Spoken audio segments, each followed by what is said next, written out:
तो गाइस कैसे हैं आप सब लोग। रीइंकार्नेशंस के एपिसोड 47 के साथ हाजिर हो। तो लास्ट एपिसोड के एंड पे हमने देखा था जीथर गार्डियस उन लोगों से कहती है चलो यहाँ पर अब जीथर की बैटल को स्टार्ट करते हैं क्योंकि वाइन वाला सेगमेंट कंप्लीट हो चुका है। जीथर गार्डियस खुद ही जाकर वहाँ पर बैठ जाती है और जीथर बजाना स्टार्ट करती है और लोगों से कहती है कि मुझे जीथर को बजाए हुए काफी ज्यादा अरसा गुजर चुका है, लेकिन मुझे लगता है कि मैं यहाँ पर फिर भी तुम लोगों से फाइट कर सकती हूँ। तुम में से कौन यहाँ पर मेरे साथ आकर जीथर को बजाना चाहेगा? जैसे कोई भी जो भी इंटरेस्टेड हो वो यहाँ पर आकर मुझे ज्वाइन कर सकता है। अपोजिट साइड के ऊपर भी एक जीथर रखा हुआ है, अगर तुमने जीथर को बजा लिया तो तुम इस टेस्ट को पास कर जाओगे। तो जिया कोंगशान कहता है मुझे यहाँ पर अलाउ करो, मैं यहाँ पर आकर तुम्हारे साथ जीथर बजाना स्टार्ट करता हूँ। तो वो भी जल्दी से जाकर सामने वाले जीथर पर बैठ जाता है। जीथर गार्डियस जीथर को बजाना स्टार्ट करते हैं और उसे कहती है यंग मास्टर जिया मुझे लगता है कि तुम्हें बहुत ज्यादा होशियार रहना होगा क्योंकि जीथर से तुम्हें नुकसान भी पहुंच सकता है। जैसे वो वहाँ पर जीथर बजाना स्टार्ट करती है तो उसके अंदर से जो तरंगे निकलती हैं वो बहुत ज्यादा पावरफुल होती है, बल्कि वो एनर्जी स्लैश की तरह होती है। सीधा यंग मास्टर जिया की तरफ आगे बढ़ती है। जिया कोंगशान अपनी बॉडी के इर्द गिर्द एक शील्ड बनाता है, वो शील्ड के साथ टकरा रही होती है। कोंगशान थोड़ी देर के लिए वहाँ पर बैठा रहता है, लेकिन साथ ही वो कहता है यहाँ पर हो क्या रहा है। जैसे ये अपने जीथर को बजा रही है उसके अंदर से तरंगे निकल रही है, उसका प्रेशर बहुत ज्यादा है। मैं तो यहाँ पर और ज्यादा रुक नहीं पा रहा, बल्कि मैं अपनी बॉडी को मूव भी नहीं कर पा रहा, लेकिन मैं यहाँ से वापस तो बिल्कुल भी नहीं जाने वाला, इस तरह हार कर तो बिल्कुल भी नहीं जाऊंगा। जीथर गार्डियस से कहती है तुम तो काफी ज्यादा स्टबर्न हो, लगता है कि तुम यहाँ पर और ज्यादा रेजिस्ट करना चाहते हो। इसी के साथ ही वो अपना आखिरी नोट बजाती है तो उसके अंदर से एक पावरफुल स्लैश निकलती है। वो स्लैश इतनी पावरफुल होती है कि वो जिया कोंगशान की शील्ड को तोड़ देती है। जिया कोंगशान की बॉडी के साथ लगती है जिससे वो उड़ता हुआ पीछे जाकर गिरता है। उसके साथ ही वो काफी ज्यादा जख्मी हो जाता है। गार्डियस से कहती है यंग मास्टर जिया आपका बहुत बहुत शुक्रिया मुझे यहाँ पर जितवाने के लिए। बाकी देखने वाले काफी ज्यादा हैरान होते हैं और कहते हैं जीथर गार्डियस तो काफी ज्यादा पावरफुल है। जिया कोंगशान तो उसके सामने सिर्फ और सिर्फ एक सिंगल नोट भी नहीं प्ले कर पाया। जीथर गार्डियस ने यहाँ पर बड़ी आसानी से इस मैच को जीत लिया है। यंग मास्टर नैनगोंग ली भी वहाँ पर हंसना शुरू कर देता है और कहता है जिया कोंगशान तुम्हारे जीथर के स्किल्स तो काफी ज्यादा अच्छे हैं, तुमने यहाँ पर मुझे बहुत ही अच्छा शो दिखाया है। कोंगशान उसे कहता है तुम यहाँ पर मेरा मजाक उड़ा रहे हो, या तो अपनी बकवास बंद करो या फिर यहाँ पर आकर खुद जीथर बजाओ और जीथर गार्डियस का मुकाबला करो। नैनगोंग ली उसकी बातें सुनने के बाद सोच रहा होता है मुझे जीथर बजाना तो बिल्कुल भी नहीं आता, तो मैं वहाँ पर बिल्कुल भी नहीं जाऊंगा क्योंकि अगर मैं जाकर जीथर बजाऊंगा तो मेरी हालत भी जिया कोंगशान के जैसी ही होने वाली है। जियान कहता है मेरा नाम जियान चैन है, प्लीज मुझे अलाउ करें, मैं यहाँ पर जीथर बजाऊंगा। बाकी के सभी लोग कहते हैं ये तो यंग मास्टर जियान है, क्या ये भी यहाँ पर जीथर बजाएगा? ये तो अच्छी तरह से पता है कि ये स्वर्ड पाथ के सेकंड लेवल पर है, तलवारबाजी से काफी अच्छे से आती है, लेकिन क्या ये जीथर भी बजा सकता है? कुछ भी हो, चाहे इसे जीथर बजाना आता हो या ना आता हो, लेकिन लगता है कि यहाँ पर हमें बहुत अच्छा शो देखने को मिलने वाला है। तब के दूसरी तरफ हमारे मेंगजुई और लिनजुई को दिखाते हैं। मेंगजुई अपने मुंह के अंदर अंगूर डालकर हमारे लिनजुई से कहती है क्या तुम एक पका हुआ ग्रेप खाओगे? लिनजुई कहता है हाँ क्यों नहीं, जबकि ब्लैक रैंकिंग या मिस्री उसी की तरफ देख रही होती है और कहती है काफी ज्यादा स्किल्ड है। लेकिन अफसोस की बात तो यह है कि ये बहुत बड़ा ठरकी है। देखो तो जरा यहाँ पर इस लड़की के साथ किस तरह बिहेव कर रहा है, जबकि सभी लोगों के सामने ये सब कुछ कर रहा है। जियान चैन वहाँ पर नीचे जाकर दूसरे जीथर के सामने बैठ जाता है। वो जीथर को बजाना स्टार्ट करता है तो उसके पास से भी काफी सारी तरंगे निकलती हैं। इसी तरफ से जीथर गार्डियस की तरंगे निकल गई थी तो ये दोनों ही आपस में टकरा रही होती हैं। तो देखने वाले कहते हैं मास्टर जियान चैन तो यहाँ पर वाकई में जीथर को बजा रहा है और उसके जीथर के अंदर से भी एनर्जी निकल रही है जो कि जीथर गार्डियस की एनर्जी के साथ टकरा रही है और वहाँ पर काफी सारे धमाके हो रहे हैं। सभी देखने वाले कहते हैं लगता है कि ये अपनी स्वर्ड पाथ के सेकंड लेवल के पीक पर पहुंच चुका है, जिसकी वजह से अपने स्वर्ड इंटेंट को जीथर की तरंगों में कन्वर्ट कर रहा है और स्वर्ड इंटेंट को ऊपर जीथर टून बना रहा है। ये तो काफी अच्छे से जीथर गार्डियस का मुकाबला कर रहा है। जिया कोंगशान कहता है जियान चैन तो बहुत ज्यादा स्ट्रॉन्ग है, वजह से मुझे नहीं लगता कि जियान चैन के सामने कोई भी यहाँ पर टिक पाएगा। अगर हम में से कोई भी जियान चैन का मुकाबला करेगा तो वो हार जाएगा, लेकिन जीथर गार्डियस भी काफी ज्यादा पावरफुल है। जिया बिंग भी कहती है जियान चैन तो काफी ज्यादा स्ट्रॉन्ग है, क्या हम लोग इस मैच को जीत पाएंगे या नहीं?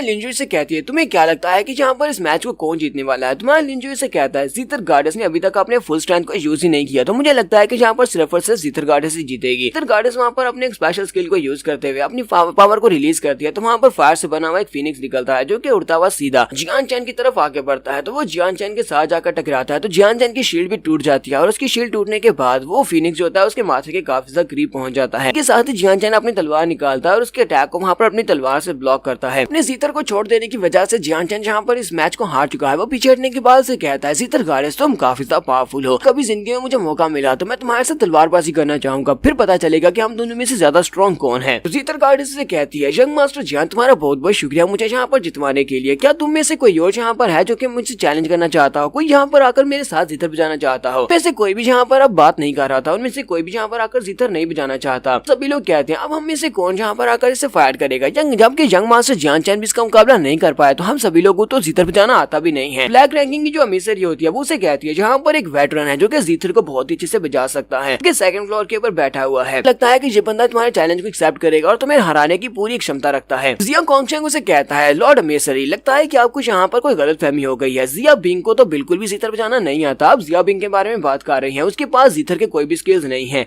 उसे कहती है तुम अपनी बकवास बंद करो, मैं यहाँ पर तुमसे बिल्कुल भी बात नहीं कर रही, मैं यहाँ पर उस बंदे से बात कर रही हूँ जो कि वहाँ पर अंगूर खा रहा है। लिनजुई वहाँ पर अपने हाथ में अंगूर लेकर खड़ा होता है। वहाँ लिंजी उन लोगों से कहता है तुम्हें लगता है कि मैं यहाँ पर जीतर बचाने के चैलेंज को एक्सेप्ट करूंगा, मुझे इसमें कोई भी इंटरेस्ट नहीं है। जैसे वो ये बात करता है तो सभी लोग बहुत सा हैरान होते हैं और कहते हैं ये बंदा है कौन जो यहाँ पर ये वाली बात कर रहा है कि इसे इसमें कोई भी इंटरेस्ट नहीं है, कहीं ये कोई पागल तो नहीं है। वीआईपी रूम से एक लॉर्ड हमेशरी ने इससे बात की है जो कि बहुत ज्यादा वीआईपी है, जो कि 4th फ्लोर के ऊपर है। उसने इसे कहा कि इसे चैलेंज को एक्सेप्ट करना चाहिए, लेकिन ये उसे कह रहा है कि इसे इसमें कोई भी इंटरेस्ट नहीं है कि ये मरना चाहता है। लॉर्ड हमेशरी भी यहाँ पर यही सोच रही होती है कहीं मैंने इस लड़के को कुछ ज्यादा ही ओवर एस्टिमेट नहीं कर दिया, क्योंकि ये तो यहाँ पर इस चैलेंज को एक्सेप्ट नहीं कर रहा, कहीं इसे जीतर बचाना वाकई भी तो नहीं आता। तुम्हारा लिंजी कहता है जबकि मैंने यहाँ पर लॉर्ड हमेशरी की सारी टेंशन को हासिल कर लिया है तो मुझे लगता है कि मुझे जल्दी से वहाँ पर जाकर जीतर को बचाना चाहिए और इस चैलेंज को कंप्लीट करना चाहिए। साथ ही वो कहता है लेकिन अगर जीतर गॉडेस स्पेशली मुझे यहाँ पर इनवाइट करेगी तभी मैं वहाँ पर जाऊंगा। तो जीतर गॉडेस भी मैं लिंजी से कहती है तो मैं यहाँ पर पर्सनली तुम्हें इनवाइट करती हूँ, प्लीज मेरे साथ आओ और मेरे साथ आकर एक जीतर नोट बजाओ, मैं तुम्हारे साथ मुकाबला करना चाहती हूँ। तो हमारा लिंजी कहता है अच्छा ठीक है फिर मैं यहाँ पर आ रहा हूँ, मैं तुम्हारे साथ थोड़ी देर खेल सकता हूँ। ये भी काफी ज्यादा खुश होती है और कहती है ब्रदर लीन मैं भी देखना चाहती हूँ कि तुम किस तरह जीतर बजाते हो। जिया कॉन्गशेंग और नैनगोंग ली वो दोनों ही सोच रहे होते हैं चलो देखते हैं कि ये लड़का किस तरह ह्यूमिलिएट होने वाला है, क्योंकि ये जीतर गॉडेस है, जीतर में तो बिल्कुल भी नहीं जीतने वाला। हमारा लिंजी जाकर अपने जीतर के सामने बैठ जाता है और कहता है मैंने यहाँ पर एक नई ट्यून बनाई है, मुझे लगता है कि इस ट्यून के साथ मैं तुम्हें हरा सकता हूँ। उस ट्यून के साथ ही हमारे लिंजी के पास एक बड़ा सा ड्रैगन निकल आता है। जीतर गॉडेस से कहती है चलो ठीक है पहले तुम ट्यून को बजाना स्टार्ट करो। और साथ ही वो सोच रही होती है इसके पास तो बहुत ही ट्रेमेंडस प्रेशर निकल रहा है, इतना ज्यादा प्रेशर तो मेरे पास से भी नहीं निकलता। लिंजी से कहता है अच्छा ठीक है फिर ध्यान रखना। इसी के साथ ही हमारा लिंजी जैसे वो ट्यून को बजाना स्टार्ट करता है उसके पास से काफी जबरदस्त एनर्जी निकलती है। वो एनर्जी वहाँ पर घोड़े और उसके ऊपर सोल्जर्स में चेंज हो जाती है, यानी कि वो सोल्जर्स जो अपने घोड़ों पर होते हैं वो भागते हुए आगे की तरफ बढ़ रहे होते हैं जीतर गॉडेस की तरफ। तो बाकी सभी देखने वाले कहते हैं लगता है कि जीतर गॉडेस काफी बड़े मुश्किल में है, वो डेंजर में है। वो घोड़े उसके साथ जाकर टकराते हैं, जीतर गॉडेस का जीतर भी टूट जाता है और पीछे की तरफ गिर जाती है। वहाँ पर काफी सारी स्ट्राइक्स लगती है और ग्राउंड के ऊपर काफी सारी स्लैशेस होती है। गॉडेस काफी ज्यादा हैरान होती है। हमारा लिंजी से कहता है आपका बहुत बहुत शुक्रिया जहाँ पर मुझे चितवाने के लिए, जबकि जीतर गॉडेस से कहती है मेरे ऊपर तरस खाने के लिए तुम्हारा बहुत बहुत शुक्रिया, अगर तुम और ज्यादा स्ट्रेंथ लगाते तो तुम यहाँ पर मुझे मार भी सकते थे। वो से कहती है क्या तुम मुझे बता सकते हो कि तुम्हारे इस टून का नाम क्या था। तुम्हारा लिंजी से कहता है ये टून अभी तक कंप्लीट नहीं है तो मैंने इसे अभी तक कोई भी नाम नहीं दिया। अब जबकि तुम पूछ ही रही हो तो मुझे लगता है कि मुझे इसे एक नाम देना चाहिए, मैं इसको एक नाम दूंगा, इसका नाम वर्ल्ड ऑफ क्यूस होगा।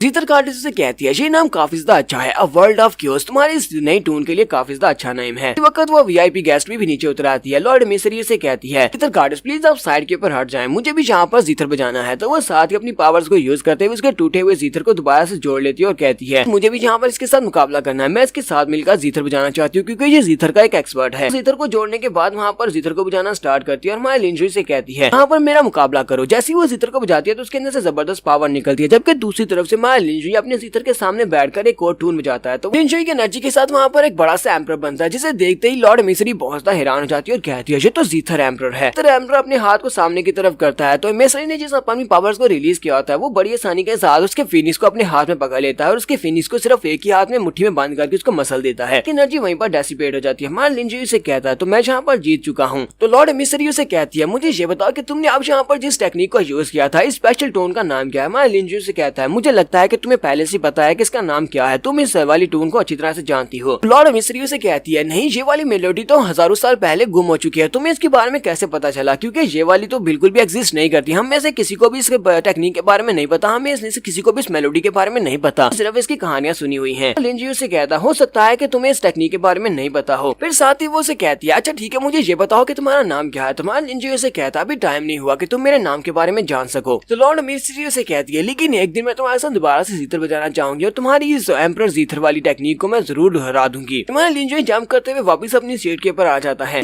से कहती है ब्रदर जी तुम तो वाकई में बहुत बड़े जीनियस हो, तुमने वहाँ पर जीतर गॉडेस को हरा दिया। जीतर गॉडेस भी जल्दी से सेकंड फ्लोर के ऊपर चली जाती है। हमारे लिंजी से कहती है अगर आपको ये बात बुरी ना लगे तो क्यों ना आप यहाँ पर मुझे एडवाइस करें, मैं आपसे जीतर सीखना चाहती हूँ, अगर आप मुझे यहाँ पर जीतर सिखाएंगे तो मुझे बहुत ज्यादा अच्छा लगेगा। लिंजी से कहता है हम लोगों की किस्मत आपस में बाइंड है, लगता है कि तुम्हारा मूनविंड क्लैन बहुत ही जल्दी मेरे साथ दोबारा से बात करेगा। फिलहाल के लिए तुम्हें इस फर्स्ट फ्लोर के ऊपर वापस जाना होगा क्योंकि मैं तुमसे बाद में बात करूंगा, बहुत ही जल्दी वो दिन आएगा जिस दिन हम लोग दोबारा बात करेंगे। ठीक है, सभी सुनने वाले कहते हैं अगर हम में से कोई भी यहाँ पर जीतर गॉडेस से इस तरह बात करता तो हम लोग अभी तक मार चुके होते। ये बंदा तो वाकई में बहुत ज्यादा एरोगेंट है और शोइंग ऑफ करने में तो बहुत ज्यादा महान है। इसने देखो जरा जीतर गॉडेस से किस तरह बात कर रहा है। जीतर गॉडेस उन सभी लोगों से कहती है तो अब सभी लोगों ने यहाँ पर फाइन वाइन को चेक किया, उसके बाद जीतर की बैटल को देखा, तो अब यहाँ पर टाइम आ चुका है मार्शल आर्ट्स की बैटल का। देखते हैं कि यहाँ पर आप में से कौन सबसे अच्छा मार्शल आर्टिस्ट है जो यहाँ पर आकर एक दूसरे को चैलेंज करेगा। यहाँ पर आए और आकर अपनी एबिलिटीज को शो करे। जैसे वहाँ पर इस मैच को स्टार्ट करवाती है उसी वक्त जाओ हानियो वहाँ पर जम करते हुए आता और कहता है मैं नॉर्थर्न टॉम सेक्टर से हानियो हूँ, मैं यहाँ पर इस चैलेंज को एक्सेप्ट करता हूँ और साथ ही मैं याओ क्लैन को अपनी तरफ से चैलेंज करता हूँ कि वो लोग यहाँ पर आकर मुझसे फायर करें। वो स्पेशली मास्टर लॉन्गलिन से कहता है कि तुमने हमारे वाइस सेक्टर लीडर की जान ली थी, इसलिए जल्दी से यहाँ पर आओ और मेरा मुकाबला करो। मैं यहाँ पर अपने वाइस सेक्टर लीडर और अपने दोनों फर्स्ट और सेकंड एल्डर की मौत का बदला लेने वाला हूँ। मैं यहाँ पर तुम्हें मार डालूंगा। लिंजू या मास्टर लॉन्गलिन से कहता है इस बंदे ने काफी दुनिया देख ली है, जाओ जाकर इसको मार डालो। तो लॉन्गलिन से कहते हैं ठीक है सेंडिंग, मुझे समझ आ गई। और हम लोग अपने एपिसोड 47 का एंड करेंगे। एपिसोड का एक्सप्लेनेशन अच्छी लगी हो तो कमेंट करके जरूर बताइएगा। चैनल को सब्सक्राइब कर दे, वीडियो को लाइक और शेयर कर दे। शुक्रिया।